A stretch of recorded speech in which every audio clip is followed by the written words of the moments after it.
New tutorial! Today we're going to make a dress with some different elements. So if you want to learn how to make it, stay tuned. So before we begin, I just want to tell you a little bit about the seam we're using. In this project, we're going to use something called a French seam.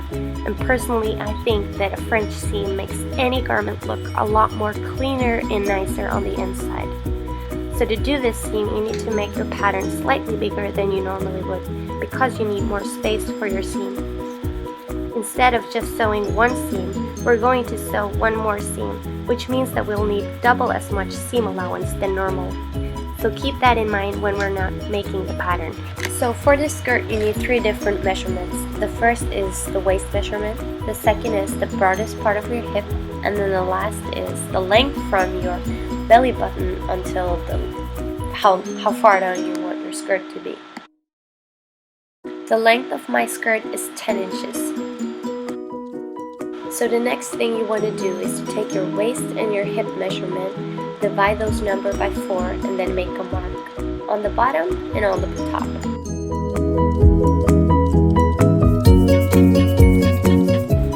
Then you can cut your pattern out and then trace it over a new piece of paper and then cut that piece out.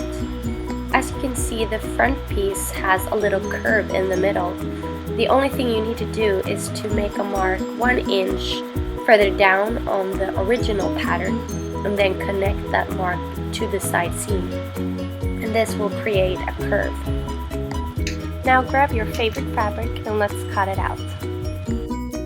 Now place your fabric right side facing each other and cut your front piece on fold. For your back piece, you need to cut it out in 2 separate pieces because you need extra space to install a zipper. So now you're going to sew down both sides with the fabric's wrong side facing each other. Try to sew your first seam as close to the edge as possible.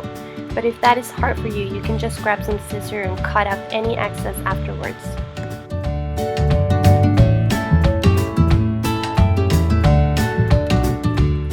Now it's time to flip the fabric over again and sew another seam. And now when you open it, you can see how beautiful and clean it is. Next, you're going to grab one of your boxy t-shirts and you're going to fold it in half and cut it out. But for your back piece, you need extra seam allowance for your zipper, so you need to cut it out on 2 separate pieces. So do the same thing as we did with the skirt.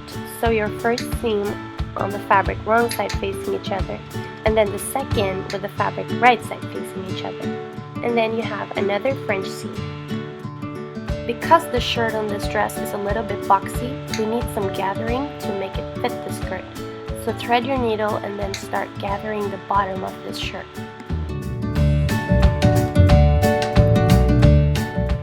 So while you're gathering the bottom of your shirt, you can use your skirt as a guideline to know how tight or how loose you need it to be to fit the skirt. Once it fits, line your fabrics wrong side facing each other. Sew a straight stitch and then flip it around so that your fabrics are right side facing each other, and then sew another stitch so that you have a new French seam. Now we're moving on to the armholes on the dress. I don't know if you noticed in the beginning of the video the kind of strange floppy squares that I added on the armholes. Personally, I think that this is an element on the dress that makes it more unique and edgy. But this step is very optional. If you don't like it, you can skip it. So to make those floppy rectangle thing, you need to measure how long you want them to be. So for me, I want them to be 12 inches long, and then the width of them. Remember that the width needs to be doubled because we're going to fold it in half. Then you're going to add an extra inch for seam allowance, and you're going to cut out 2 identical pieces. In this project, my rectangles was actually too big for me, so I ended up cutting them in half. But this is the matter of taste and how you like it. So the width is up to you. Next, you need to cut out 3 strips of fabric.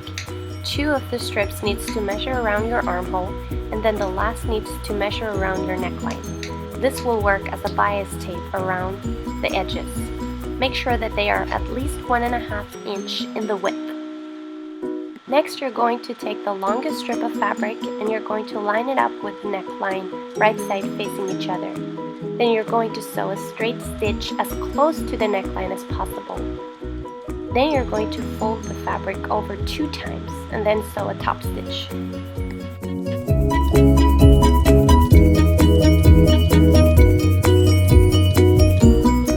Then you will have a very clean and nice neckline. Remember those flappy things we were making for the sleeves? Fold them both in half and then sew down both sides so that when you flip them around you will have a box. Then you're going to do a top stitch. Take the strips you made for the armholes, fold them in half and sew them together.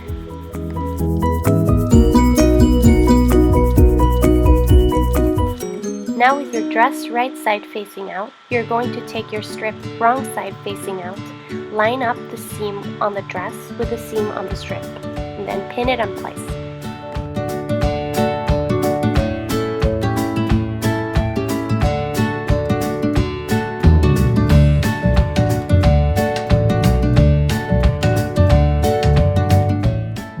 Now we're going to take the rectangle we made earlier and we're going to insert it in between those 2 layers. So fold it in half to find the middle of the rectangle, and then you're going to line up the middle part with the shoulder seam. It's kind of tricky to show on camera how to do this, so I hope that my explanation can be somehow good enough to understand.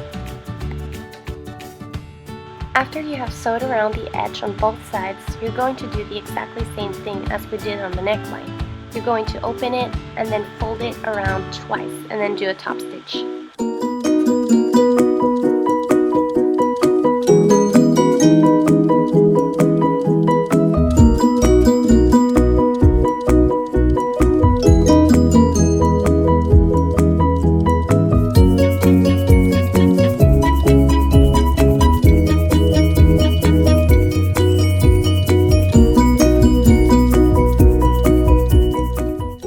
Next step is to measure the bottom of your skirt. For me that is 38 inches. Then you're going to divide that number by 3.14, which equals 12 in my case. And then you're going to divide that number by 2 again. So for me that is 6 inches. This is the measurement to make a circle skirt to add on the edge of the dress. So after you've cut out the circle, you're going to attach it to the dress using the same French seam technique as we used earlier. Then you just hem the bottom and you're finished. So I hope that this tutorial was helpful and that it wasn't too complicated. And if you do give it a try, please share your pictures to me. I would love to see how you're doing. Remember to subscribe to my channel and also follow my Instagram if you want to see more of my projects that I'm doing. Bye!